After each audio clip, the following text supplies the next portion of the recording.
This is a slave narrative of Annie Young from Arkansas. My old master's name was Sam Knox.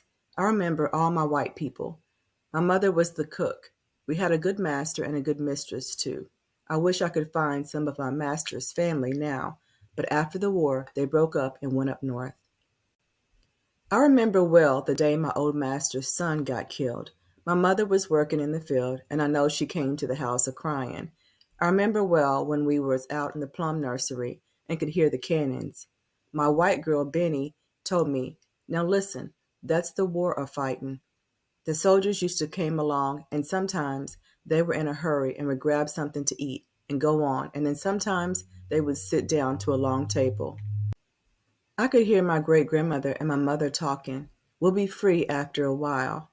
After the war, my stepfather came and got my mother, and we moved out in the piney woods. My stepfather was a preacher, and sometimes he was 100 miles from home. My mother hired out to work by the day. I was the oldest of 7 children, and when I got big enough to work, they worked me in the field. When we cleaned up the new ground, we got 50 cents a day. I was between 10 and 12 years old when I went to school. My first teacher was white, but I'll tell you the truth, I learned most after my children started to school. I worked 23 years for the police headquarters. I was janitor and matron too. I washed and ironed too.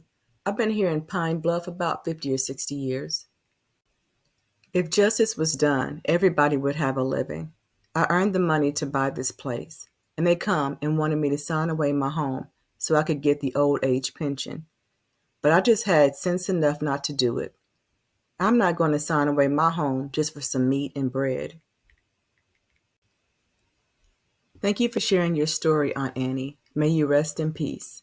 Like, share, and subscribe for more slave narratives.